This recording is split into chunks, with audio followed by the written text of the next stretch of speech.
Olá, queridos, bom dia, paz seja convosco. Feliz domingo de Páscoa, feliz domingo da ressurreição. Convido você, nesse momento, a estudar um pouco a palavra de Deus juntamente comigo. Vamos mergulhar nesse oceano de graça, bondade e amor que é a palavra de Deus, o cuidado de Deus. Deus sempre teve, desde que nós entendemos, Ele sempre teve esta prioridade, de estar compartilhando, de estar falando, de estar se relacionando com os seus filhos. Essa é uma característica de Deus e continua ainda nos dias de hoje. Então eu quero convidar você, pegue aí sua Bíblia, assim você vai me ajudando também. Pegue aí um caderno, algo para você fazer uma anotação, para a gente poder aí estudar um pouquinho a palavra de Deus. Será um pouco tempo, mas eu creio que será de muito valor nesse dia, no nome de Jesus. Esse dia é um dia muito especial. Eu creio que é o dia que o Senhor tem um plano, um projeto para a sua vida, no nome de Jesus. Quando Ele institui a Páscoa ali no Êxodo, Ele diz: dessa maneira comereis a Páscoa, vestidos, cajado na mão, sandália nos pés, porque o Senhor tem pressa, tá? Então pegue aí a sua Bíblia, nós vamos ler a palavra de Deus. Os 4 evangelhos falam sobre a ressurreição.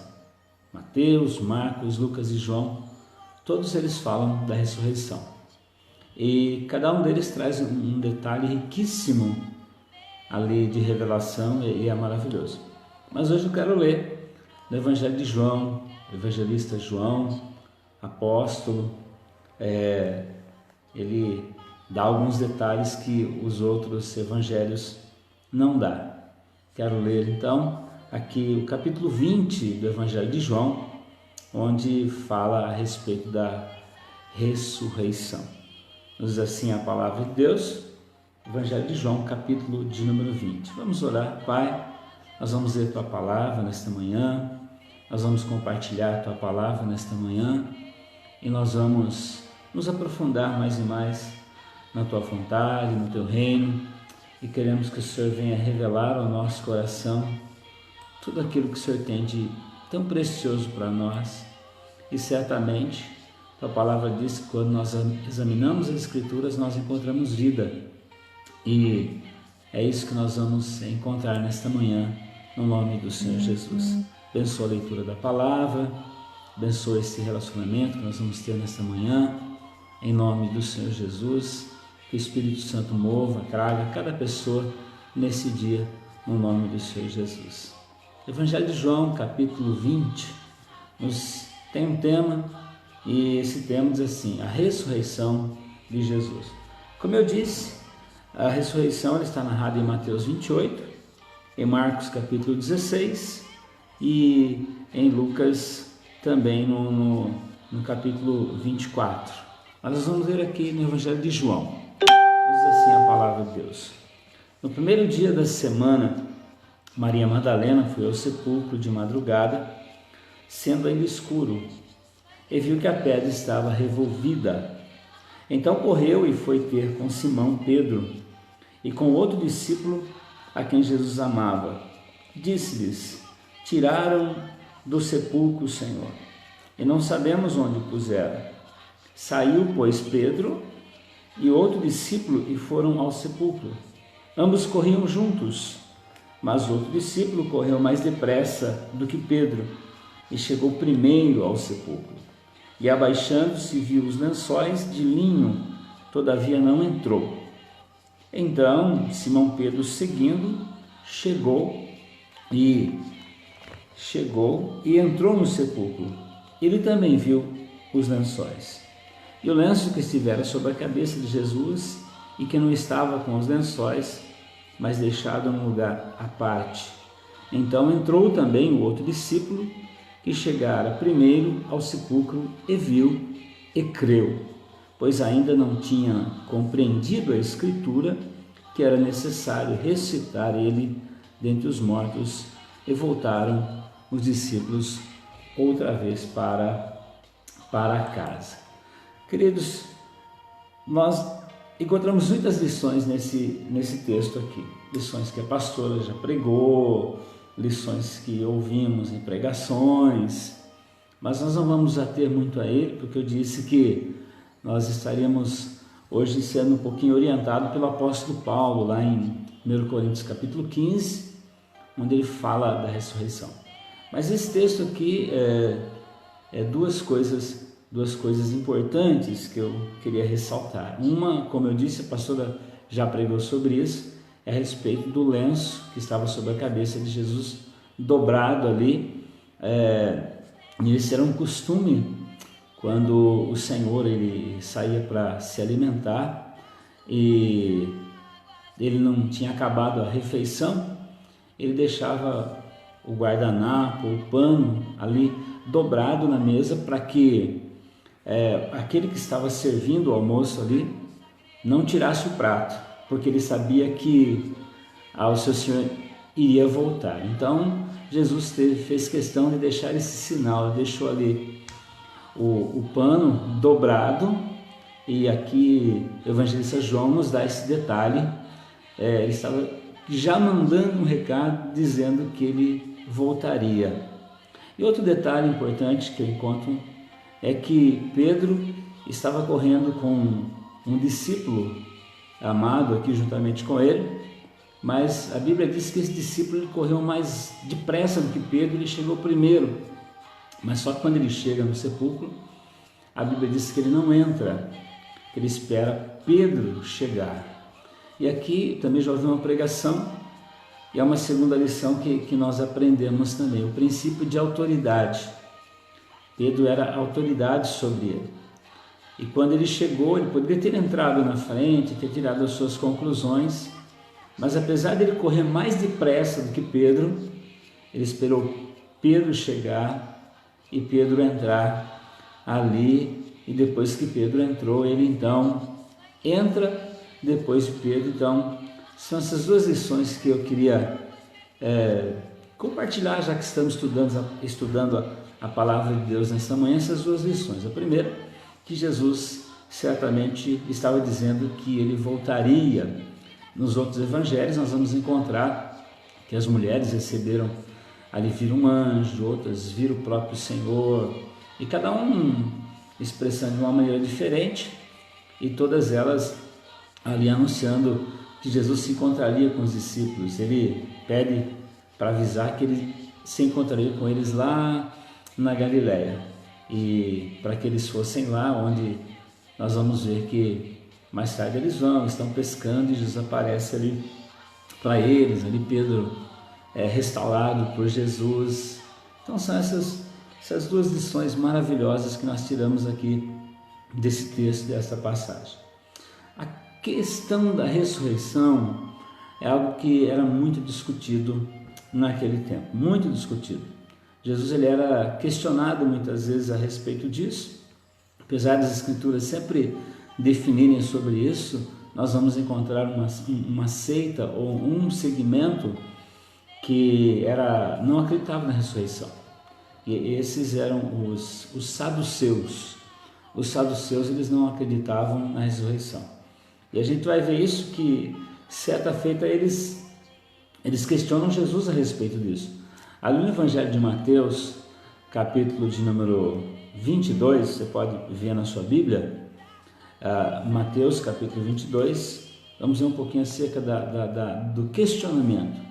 E Paulo também no seu ministério ele trava muitas discussões provando acerca da ressurreição. Nós vamos ver que Paulo frisa bem de quem viu, quando viu, quantas pessoas viram ali ao Senhor. Então nós vamos ver isso lá em 1 Coríntios capítulo 15. Mas eu quero ver essa passagem aqui de Mateus capítulo 22, onde os saduceus eles eles questionam Jesus e Jesus lhes dá ali uma resposta de quem tinha autoridade, de quem tinha conhecimento na verdade. É aqui, Mateus capítulo 22, verso 23, nós encontramos a seguinte história aqui. Naquele dia, aproximando-se dele alguns saduceus, que dizem não haver ressurreição, e lhe perguntaram: Mestre, Moisés disse, se alguém morrer não tendo filhos, seu irmão casará com a viúva e suscitará descendente ao falecido. E, ora, havia entre nós 7 irmãos. O primeiro, tendo casado, morreu, e não tendo descendência, deixou sua mulher a seu irmão. O mesmo sucedeu com o segundo, com o terceiro e até o 7º. Depois que todos eles morreram, morreu também a sua mulher, a mulher. Porquanto, na ressurreição, de qual dos 7 será ela esposa? Porque todos a desposaram. Então eles lançaram essa pergunta para Jesus e ficaram ali rindo, né? Como que ele vai sair dessa? Já que ele fala que é a ressurreição, como que vai ser isso? Como que vai suceder? Como que vai acontecer? Como que vai proceder? E eles acharam que Jesus então não teria uma resposta para esse questionamento. E Jesus então, sendo conhecedor, ele responde para esses saduceus aqui no verso de número 29, ele responde para eles. Respondeu Jesus: errais não conhecendo a Escritura e nem o poder de Deus. Errais não conhecendo as Escrituras e nem o poder de Deus. Porque na ressurreição nem se casam, nem se dão em casamento, são porém como os anjos no céu. E quanto à ressurreição dos mortos, não tendes lido que Deus vos declarou: eu sou o Deus de Abraão, o Deus de Isaque e o Deus de Jacó? Ele não é Deus de mortos, e sim de vivos. Meu Deus! Ouvindo isto, as multidões se maravilhavam da sua doutrina e eles não tinham mais o que questionar com Jesus ali. O nosso Deus é Deus de vivos, então é Deus de mortos. Então Jesus dá essa resposta aos saduceus e eles então ficam ali mais chateados, mais bravos, mais indignados ainda com Jesus por causa dessa declaração que o Senhor Jesus dá. E são muitos detalhes. Se nós entrarmos para estudar sobre ressurreição, nós vamos encontrar muitos detalhes. Há um versículo na palavra de Deus, lá em Apocalipse, no capítulo de número 1 de Apocalipse, quando João ele se encontra com Jesus. João tinha visto Jesus morto, crucificado ali, mas quando ele vê Jesus lá em Apocalipse, no capítulo 1, verso de número 17, João declara a seguinte palavra, Apocalipse capítulo 1, verso 17: quando o vi, caí aos seus pés como morto. Porém ele pôs sobre mim a mão direita, dizendo: não temais, eu sou o primeiro e o último. Verso 18: e aquele que vive, estive morto, mas eis que estou vivo pelos séculos dos séculos, e tenho a chave da morte e do inferno. Olha, o próprio Jesus declarando para João aqui: eu sou o primeiro e o último, aquele que vive. Estive morto, mas eis que estou vivo pelos séculos dos séculos. E nós vamos encontrar muitos e muitos detalhes aqui dentro deste quesito ressurreição. E hoje é a manhã da ressurreição. Hoje é o dia em que aconteceu isso, o dia em que se celebra isso. A Bíblia diz aqui que essas mulheres elas foram de manhã ao sepulcro, mas não encontraram. E como a pastora postou alguma coisa, o anjo disse para elas assim: por que vocês procuram o vivente entre os mortos? Ele está vivo, e Jesus está vivo, e nós somos testemunhas disso. Eu sou testemunha de que Jesus Cristo está vivo, e mais vivo do que nunca, e eu sei que você também é testemunha de que Jesus Cristo está vivo. Então, hoje é o domingo da ressurreição, e ainda aguardamos algumas coisas. Costumo sempre dizer isso, que nós passamos pela paixão, estamos passando pela ressurreição e vamos passar pelo Pentecostes logo à frente. E alguns dias vamos ter aí o dia de Pentecostes. Então, sem paixão não há Páscoa, e sem Páscoa não há ressurreição. Sem sacrifício não há fogo, e sem fogo não há glória. Jesus foi o sacrifício, o Cordeiro de Deus que tira o pecado do mundo. Jesus, ele foi o próprio altar, e ele ministrou sobre nós a glória de Deus. Então, hoje é domingo da ressurreição. Que ressurreição? Da ressurreição de Cristo, da ressurreição do Senhor Jesus, que é o Cristo. Esse fato, ele é narrado nos 4 evangelhos, 4 testemunhos, 4 testamentos, a ressurreição do Senhor Jesus, para que ninguém pudesse invalidar. Mateus, Marcos, Lucas e João declaram com autoridade este fato. E daqui a pouco nós vamos ver aqui o apóstolo Paulo falando deste fato também. Mas aqui, além disso se tornar a base de todo o cristianismo, porque o próprio apóstolo Paulo, ele declara: se Cristo não ressuscitou, é vã a nossa pregação.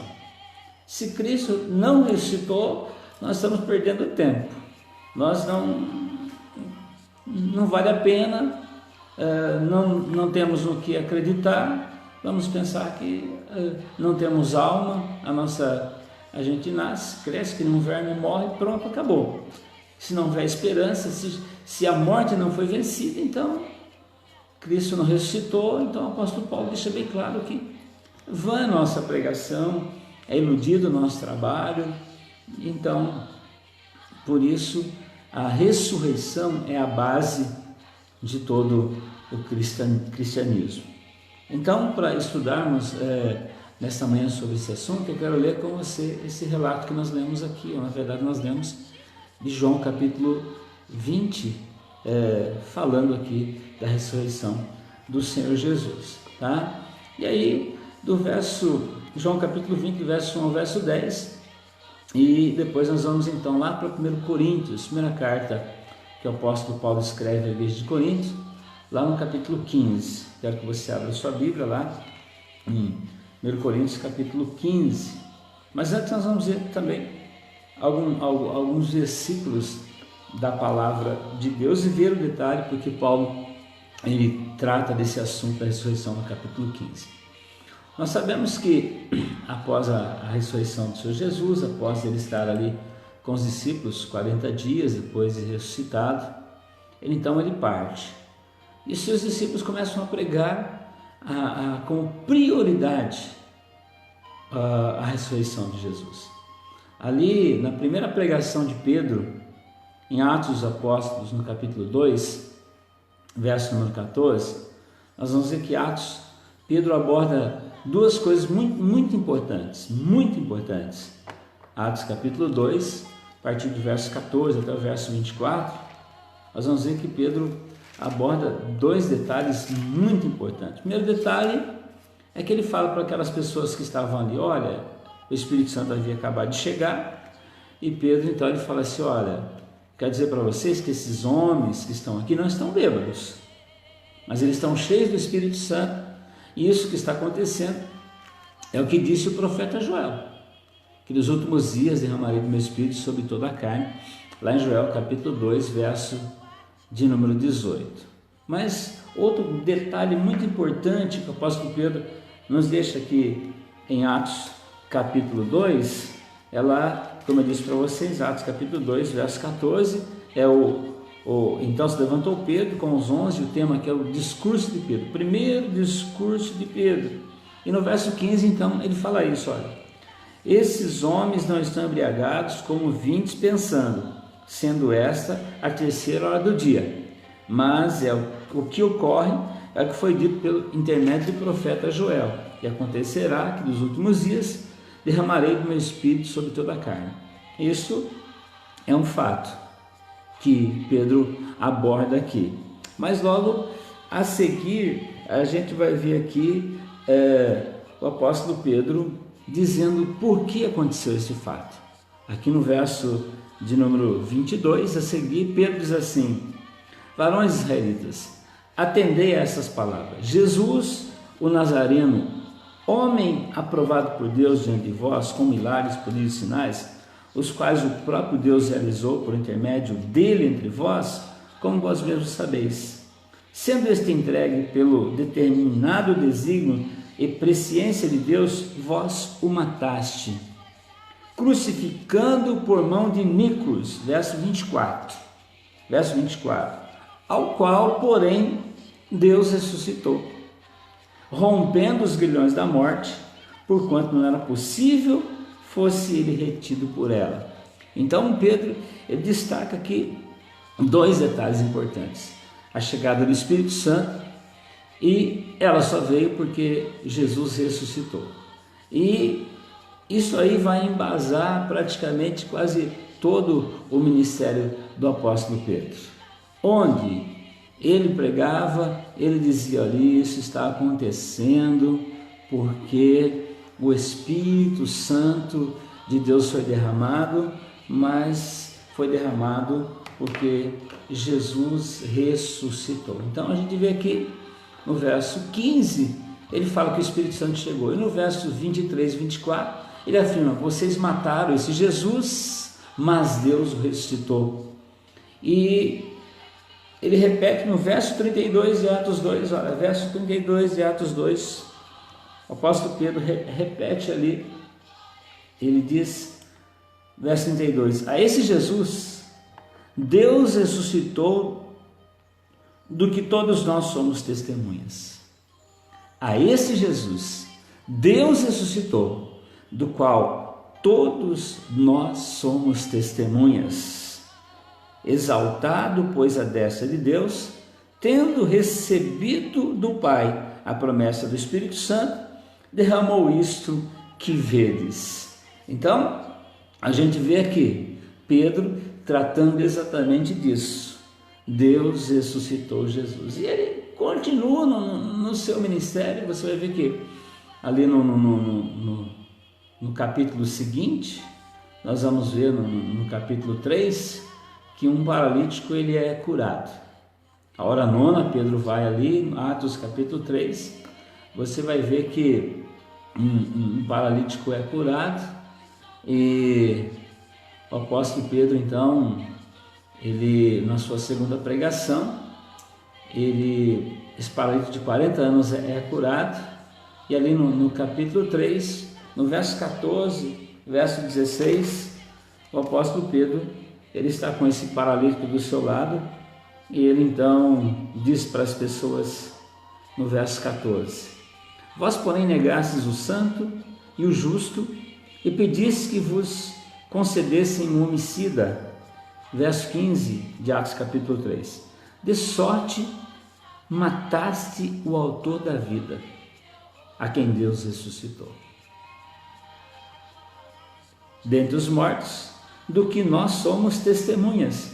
E pela fé em nome de Jesus é que esse mesmo nome fortaleceu esse homem que agora vedes e reconheceis, sim, a fé que vem por meio de Jesus. Deu saúde perfeita a esse homem. Então, Pedro estava com um paralítico ali do lado, e as pessoas, então, o que aconteceu? É um paralítico de 40 anos, e Pedro, novamente, ele declara ali para aquelas pessoas que estavam ali ouvindo ele, Pedro declara essas palavras: olha, vocês negaram o santo, verso 15 de Atos 3, dessarte, mataste o autor da vida, a quem Deus ressuscitou.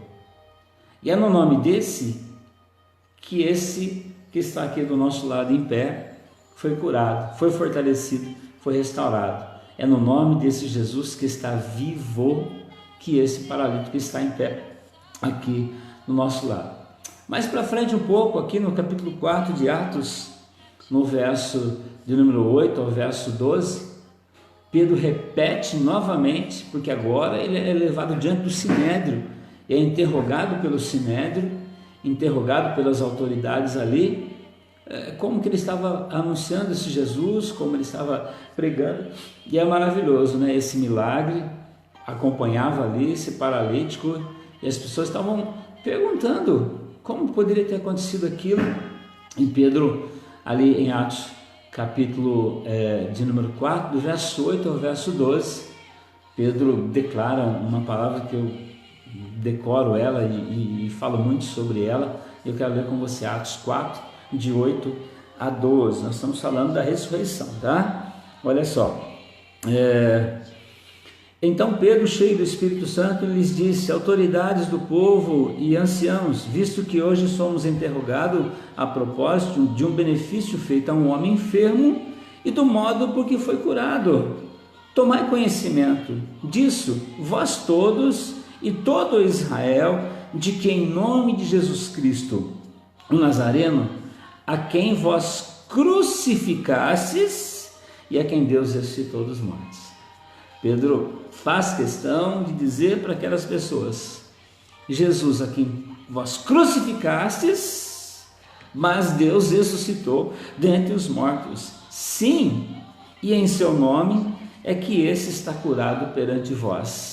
E aí Pedro declara esse versículo que derruba por terra toda idolatria, toda angelologia, onde Pedro, em Atos 4, 11 e 12, ele diz: esse Jesus é a pedra rejeitada por vós, os construtores, a qual se tornou a pedra principal. Verso 12. E não há salvação em nenhum outro, porque debaixo do céu não existe nenhum outro nome dado entre os homens, pelo qual importa que sejamos salvos. E as pessoas aí viram a ousadia de Pedro, a intrepidez, e não podia questionar porque Pedro estava convicto daquilo que ele tinha visto, daquilo que ele tinha vivido e daquilo que ele tinha experimentado. Então, como eu disse, a ressurreição é a base do cristianismo, é a base do ministério de Pedro.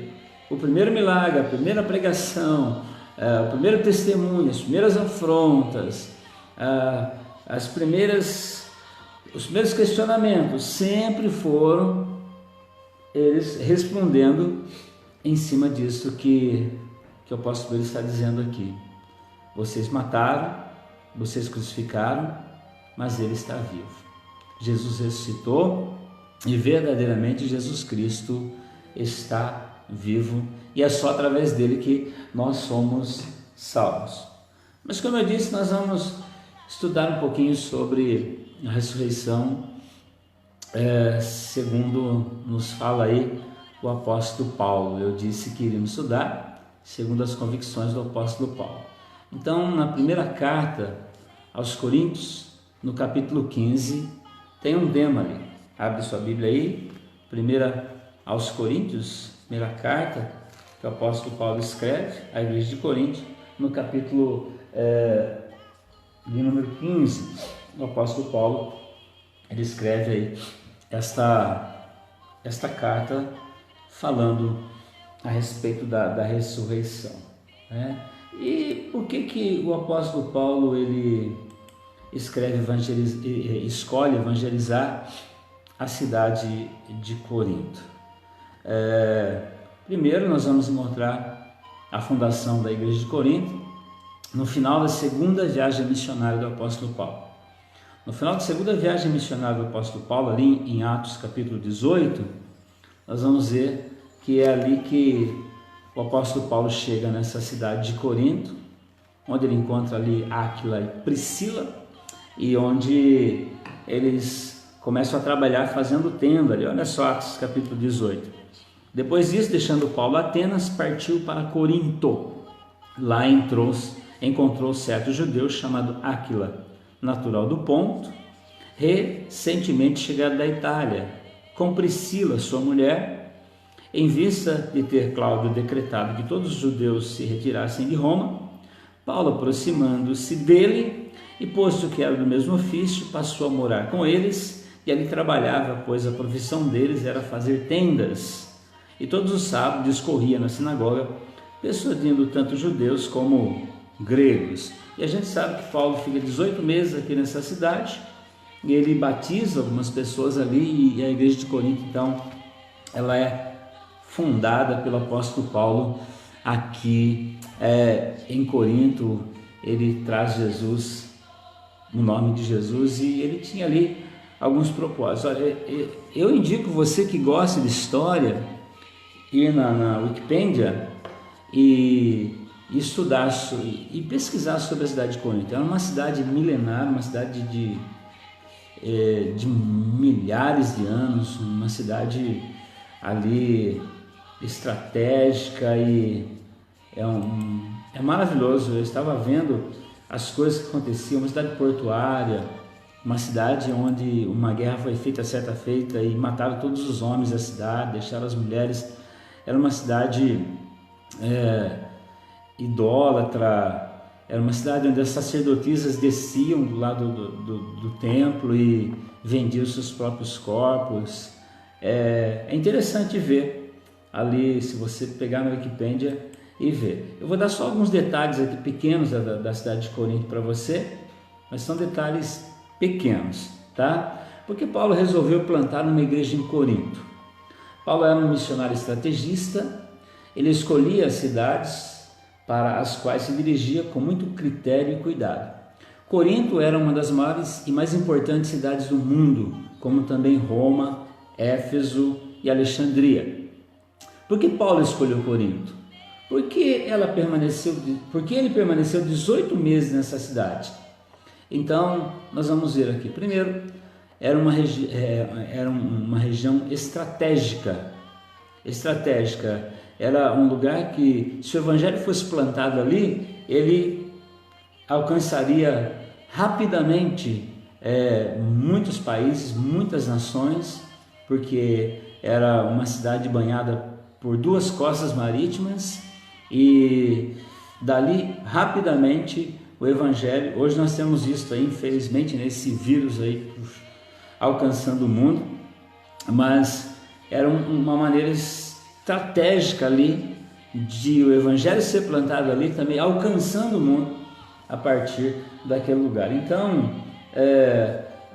como eu disse, a razão geográfica. Corinto era uma cidade grega de grande importância.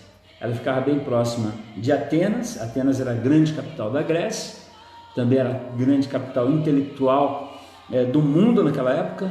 E Corinto era uma cidade banhada por dois mares, o Mar Egeu e o Mar Jônico, tá? E em Corinto ficava um dos mais importantes portos da época, o porto de Cencreia. Portanto, a cidade de Corinto era cosmopolita, ou seja, o mundo inteiro estava dentro dela, uma cidade cosmopolitana, era uma cidade cosmopolítica, né? Era uma cidade muito respeitada, assim, muito disputada, e foi destruída por várias vezes. Procura na Wikipédia, estuda sobre a cidade de Corinto, você vai ver que maravilha que é, tá? Segunda coisa, a razão geográfica, a razão social. Corinto era uma grande e importante cidade. A maior parte do comércio entre Oriente e Ocidente do Mediterrâneo, ele passava por Corinto. Também era uma cidade florescente com respeito à cultura, uma cidade de novas ideias, né? E aí, como eu disse a você, essa cidade, ela foi destruída, totalmente arrasada pelos romanos. No ano de 146 a.C., os romanos destruíram praticamente a cidade de Corinto, e somente por volta do ano 46 a.C., que César Augusto ele permitiu a reconstrução dessa cidade, agora totalmente com viés romano, apesar de a sua população ser grega e são muitas histórias, procura na Wikipédia, tá? Então, quando Paulo chegou a Corinto, ela já era uma cidade nova. Paulo entendeu que o florescimento da cidade favorecia a semeadura do Evangelho. A semeadura do Evangelho. Imagina, gente, hoje a gente fala de pregar e falar de Jesus, mas imagina aquele tempo, você chegar num lugar onde ninguém nunca ouviu falar e tinha que ser semeado. E foi bem semeado porque chegou até mim, chegou até você, chegou até nós hoje. A palavra de Deus, não é? Foi bem plantada, bem semeada, e glória a Deus pela vida do apóstolo Paulo, né? Outra coisa, a razão cultural. Corinto era uma das cidades mais importantes do mundo naquela época, e por isso essas 3 razões: pelo seu comércio. Corinto era uma cidade marítima, tinha um porto, naquela época era uma rota comercial importante e o comércio do mundo passava por ali. Isso foi visto por Paulo como uma porta aberta para a pregação, para plantar uma igreja em Corinto, e era praticamente abrir uma janela de evangelização para todo mundo, tanto para o sul, como para o norte, como para o oriente, como para o ocidente. Era um local estratégico de onde a palavra de Deus seria aí então distribuída para o mundo. Era um local também, a gente está falando de cultura, onde tinha uma tradição esportiva. Era como se fosse assim, os Jogos Olímpicos do mundo desse ano. Esse ano o Japão foi adiado aí para o ano que vem. As Olimpíadas Mundiais, elas eram disputadas ali. Corinto era uma cidade importantíssima na área dos esportes. A prática dos Jogos Istmos de Corinto só era superada pelos Jogos Olímpicos de Atenas. Olha só que legal esse detalhe, né? Sabemos os Jogos de Atenas, mas Corinto só era Atenas. Corinto só ficava abaixo de Atenas. E Corinto era uma cidade que atraía gente do mundo inteiro para práticas esportivas naquele tempo. Que precioso isso, né? Mas como eu disse, você vai encontrar mais detalhes na Wikipédia, tá bom? Então, outra coisa, outro detalhe aqui. Corinto era uma cidade altamente intelectual.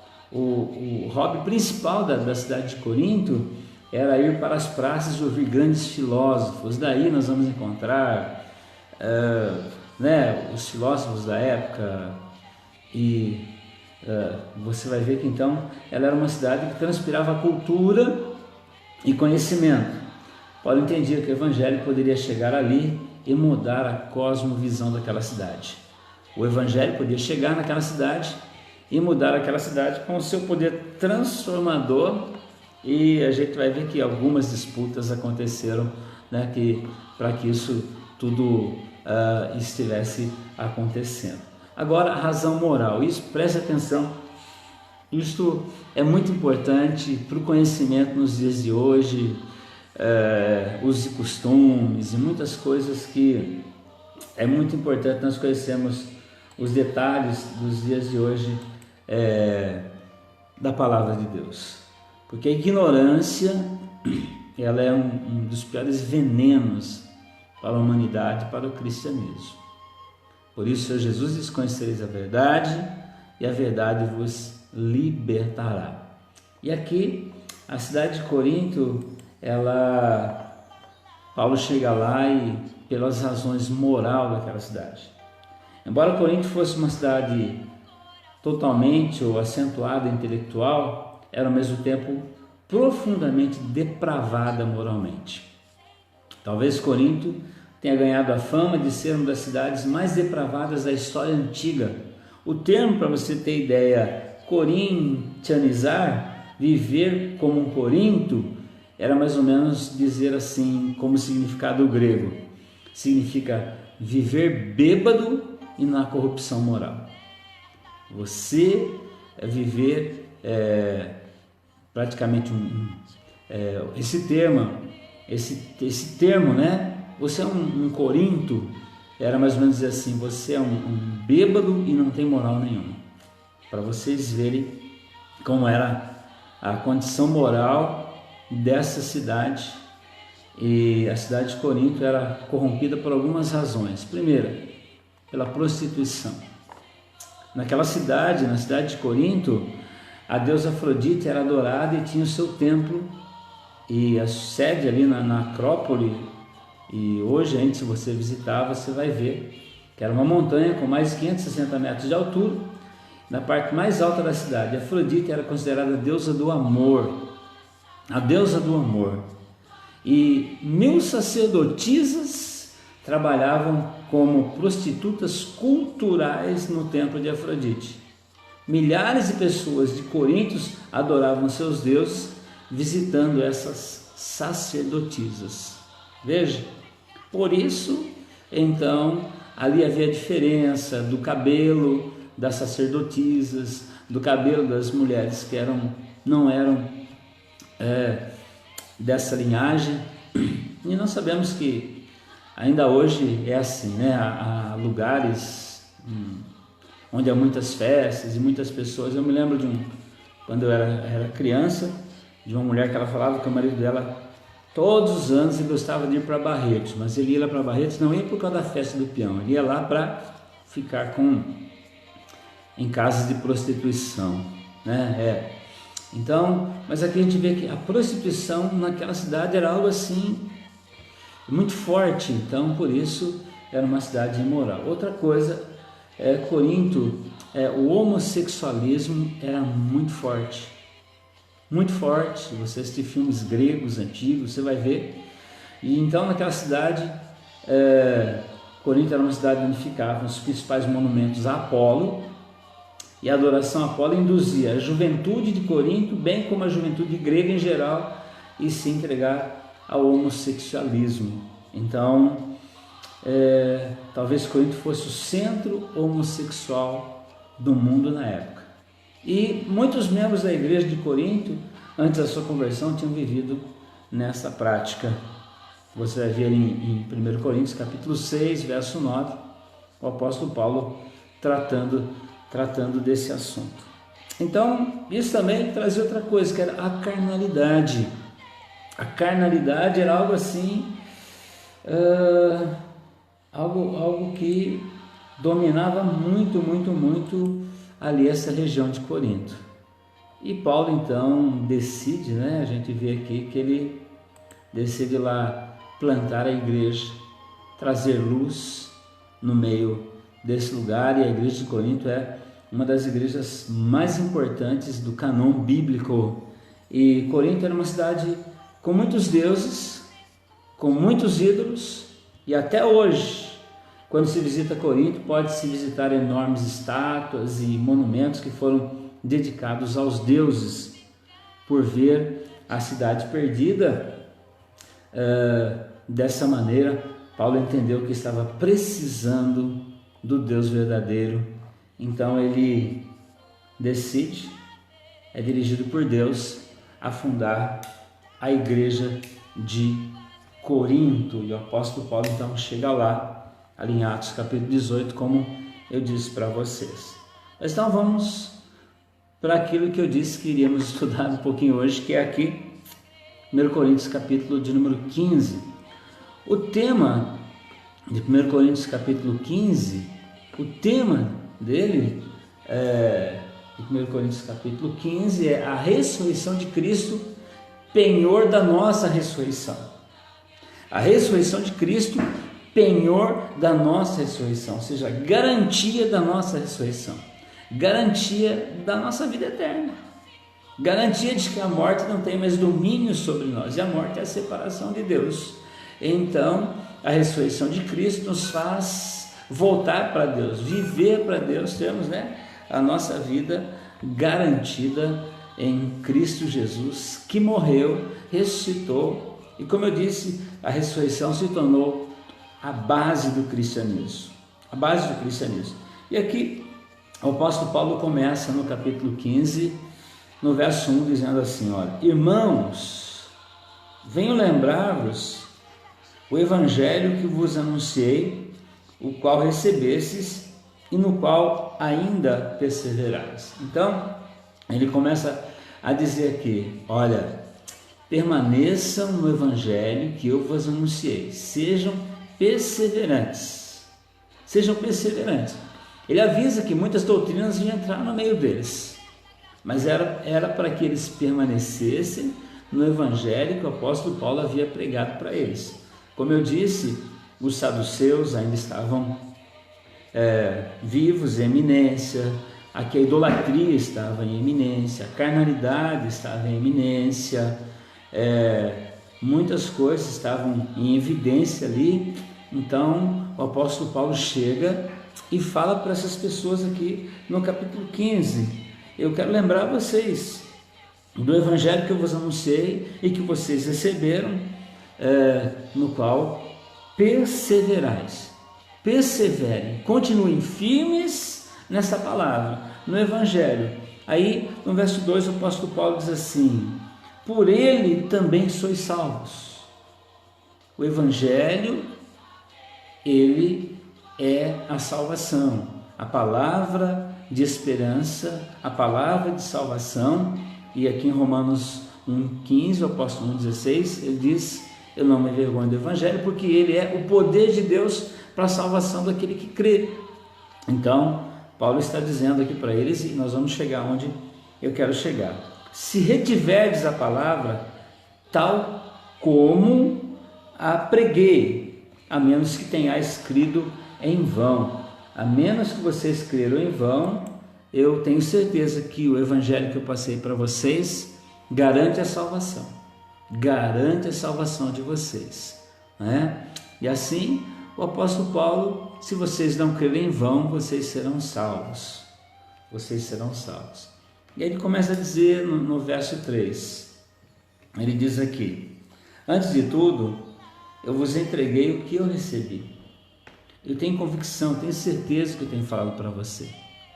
Eu tenho certeza da experiência que eu tive com Deus, da experiência que eu tive com o Senhor Jesus. E aí o apóstolo Paulo, ele fala aqui dentro do verso 3, que ele diz assim, que Cristo morreu pelos nossos pecados. Então primeiro, nós para falarmos de ressurreição, nós temos que falar da morte. Cristo morreu pelos nossos pecados. Um preço tinha que ser pago, preço de sangue. Cristo morreu pelos nossos pecados, e nos diz aqui no verso 3, olha, antes de tudo eu vos entreguei o que recebi também, que Cristo morreu pelos nossos pecados, segundo as Escrituras. E aí na sua Bíblia, olha, você vai ver que na minha aqui está escrito tem uma letrinha aí.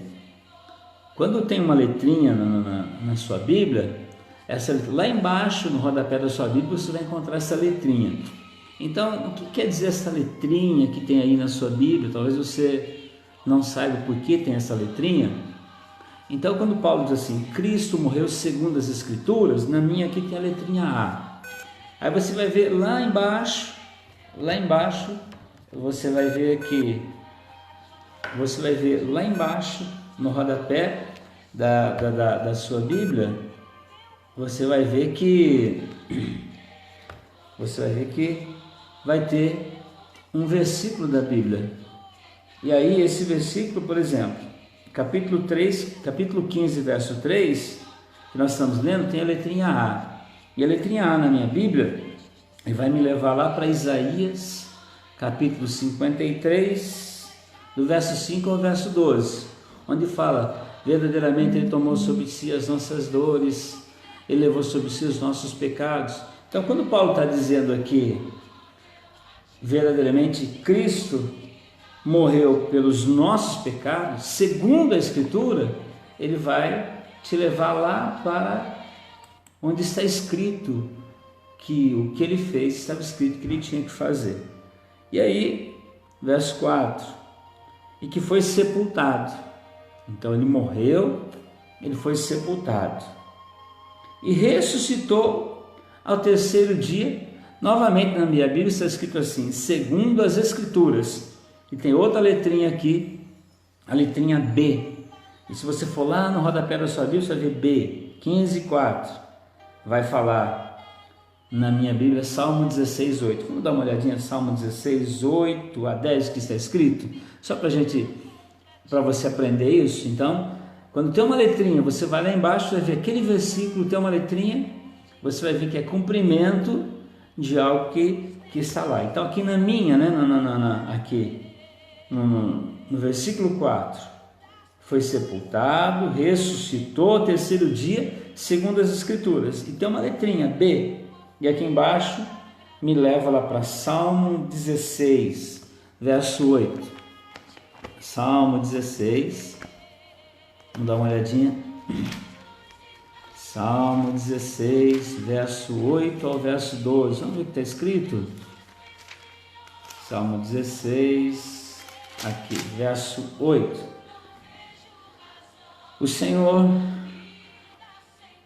Tenho sempre a minha presença, estando Ele à minha direita, não serei abalado. Verso 9.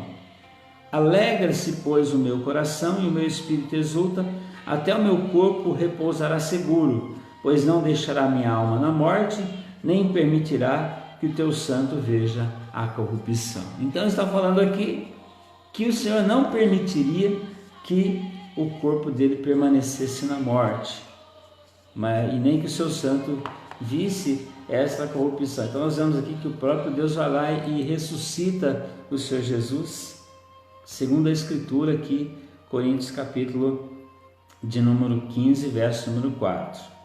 Aí Paulo começa então a testificar de Jesus Cristo vivo, falando das pessoas que viram Jesus vivo. Ele começa falando de Pedro. Nós falamos bastante de Pedro no começo, não falamos? Pedro dizendo, testemunhando que Jesus estava vivo. E aqui, verso 5, o apóstolo Paulo diz assim, olha, e apareceu a Pedro, e depois aos 12. Na minha Bíblia tem uma outra letrinha, letrinha D. Essa letrinha D, olha, vai levar a gente a B, C, D. Lá em Mateus capítulo 28, verso 16, verso 17, Mateus capítulo 28, verso 16 ao verso 17, 28, Paulo dizendo, apareceu, olha só, Mateus 28, 16 e 17. Seguiram os 11 discípulos para a Galiléia, para o monte que Jesus lhes designara, verso 17, e quando o viram, o adoraram, mas alguns duvidaram. Então veja só, Paulo dizendo aqui que Pedro e que os discípulos tinham contemplado Jesus ressuscitado, Jesus vivo. Eles haviam visto Jesus vivo, e Paulo então está aqui falando da ressurreição do Senhor Jesus. Olha só, verso 6 agora, continua o apóstolo Paulo dizendo, depois foi visto por mais de 500 irmãos de uma só vez, dos quais a maioria sobrevive até agora, porém alguns já dormem. Paulo não usa a palavra que morreu, ele usa a palavra dorme. Quando você dorme, você acorda. E Paulo, ele escrevendo lá, escrevendo futuramente aos Tessalonicenses, ele fala que nós não devemos ser ignorantes a respeito dos que dormem, porque aqueles que dormem em Cristo, como Cristo ressuscitou, também em Cristo ressuscitarão. Ele diz, nós que estivermos vivos, não precederemos os que dormem. Os que dormiram em Cristo ressuscitarão primeiro. Então, Paulo disse aqui, Pedro viu ele ressuscitado. Paulo disse aqui, mais de 500 irmãos viram ele. E Paulo estava dizendo aqui, olha, a maioria está viva ainda até agora. Quando Paulo estava escrevendo isso, ele estava aí dizendo para essas pessoas aqui de Corinto, que esses 500 que tinham visto Jesus ressuscitado, muitos deles ainda estavam vivos. Olha só que interessante, muitos deles ainda estavam vivos. Diante de fatos não há argumento, não há argumentos, queridos. Paulo está dizendo aqui que esses irmãos, mais de 500 irmãos, viram Jesus Cristo vivo. E ele continua, né? Porém alguns já dormem, alguns já morreram, usando o nosso termo aqui. Aí, depois foi visto por Tiago, verso número 7, o apóstolo Paulo dizendo assim: depois foi visto por Tiago. E nós sabemos que os irmãos de Jesus, quando você segue aí estudos, você vai ver que os próprios irmãos de Jesus não acreditavam em Jesus, só foram acreditar em Jesus depois que ele ressuscitou. Então a ressurreição é a base do cristianismo e é um dos fundamentos para a conversão, porque ele próprio diz aqui que depois apareceu para Tiago, que se tornou mais tarde uma das colunas da igreja, Tiago, irmão do Senhor. Olha só que precioso. Paulo está aqui falando de Jesus Cristo vivo, de Jesus Cristo ressurreto, de Jesus Cristo ressuscitado. Ele está falando isso. Apareceu para Pedro, apareceu para 500 irmãos, apareceu para Tiago, e ele continua dizendo aqui, olha, verso 7, mais tarde por todos os apóstolos. Todos os apóstolos. Alguns haviam dispersados. A gente ouve a narração que quando Jesus chega ali e os discípulos estão assustados, Tomé não está ali, mas mais tarde a gente vê que ele apareceu para todos. E aí, depois no verso 8, o apóstolo Paulo diz assim: e afinal, depois de todos, foi visto também por mim. Afinal, depois de todos, foi visto também por mim, como por um nascido fora de tempo. Olha, ou seja, muito tempo depois, perseguidor da igreja, eu vi Jesus também. Mas Paulo vê Jesus de uma maneira tão gloriosa, ali em Atos 9, que ele fica cego por 3 dias. Mas ele está aqui testificando que Jesus está vivo, que Jesus ressuscitou, que ele foi morto e que ele está vivo, e que ele se encontrou com o apóstolo Paulo, e praticamente dizendo assim, da mesma maneira, ele vai encontrar com vocês um dia também. Da mesma maneira, vocês vão encontrar Jesus um dia também. Veja que preciosidade.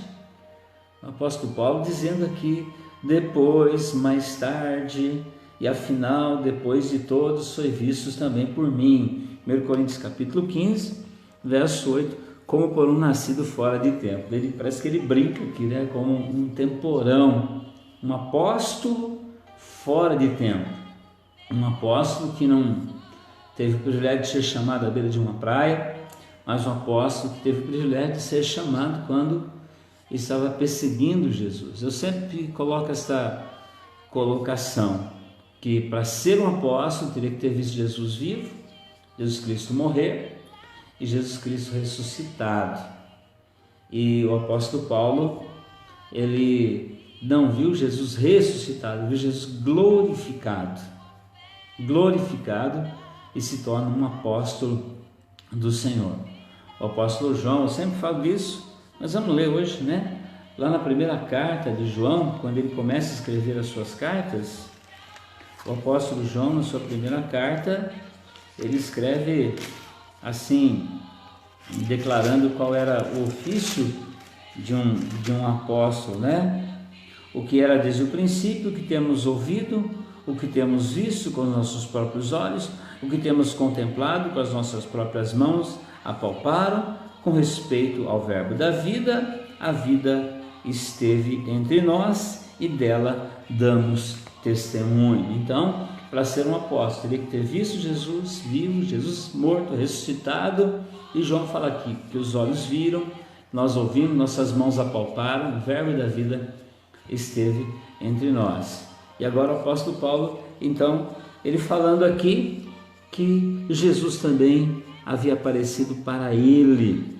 E aí o apóstolo Paulo, ele tem um certo trauma, porque ele foi perseguidor da igreja, Ele foi perseguidor da igreja, mas aí ele se declara no verso 9 aqui do capítulo 15, porque eu sou o menor dos apóstolos, que mesmo não sou digno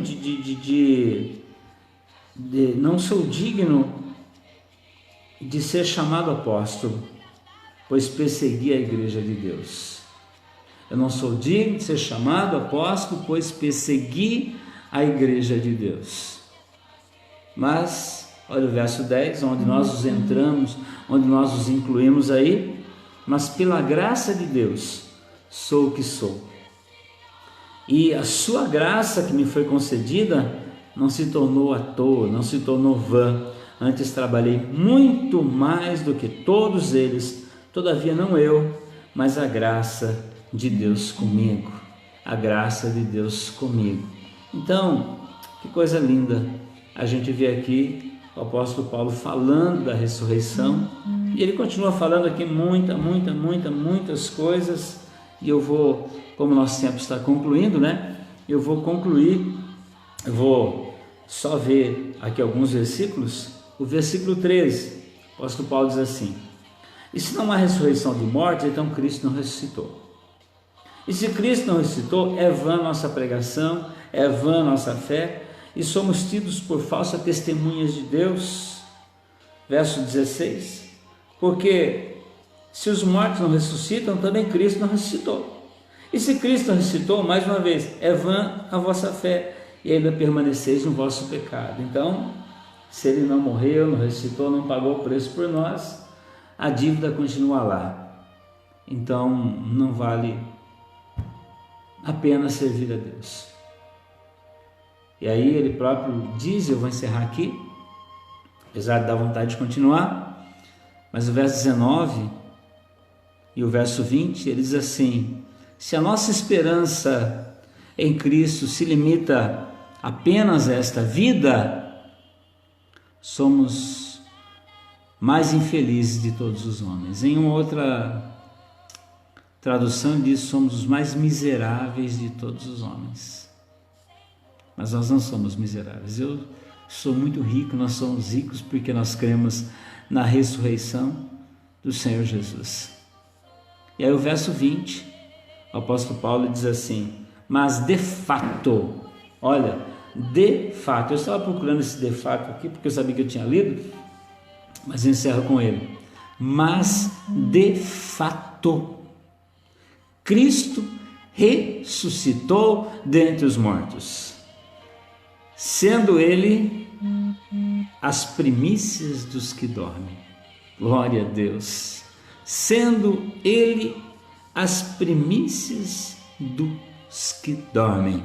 Visto que por um homem também, visto que a morte veio por um homem, que foi Adão, também por um homem veio a ressurreição dos mortos. Veio a vida através de Jesus. Você tem Jesus, você está vivo. Vivo para Deus, vivo para o Pai e vivo com esperança, com alegria e com certeza no nome de Jesus. Deus abençoe você. Vamos orar. Nosso Deus e nosso Pai Todo-Poderoso, na autoridade da palavra, na autoridade do Espírito Santo de Deus, eu quero te adorar nesta manhã, te honrar, te louvar, te bendizer, glorificar o teu nome, Senhor, e exaltar no nome de Jesus a ti, Pai.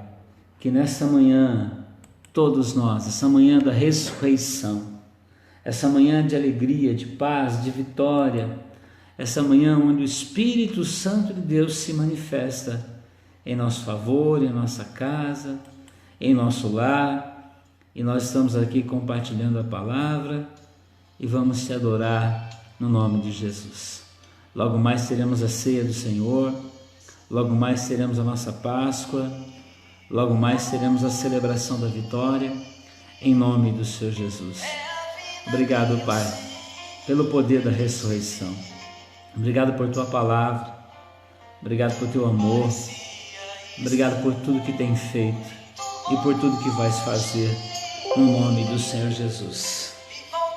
Obrigado, Espírito Santo, que essa palavra encontre uma boa terra, que essa semente produz em abundância no nome de Jesus, na sua vida, na sua casa, na sua família, no nome de Senhor Jesus. Deus abençoe, meu querido.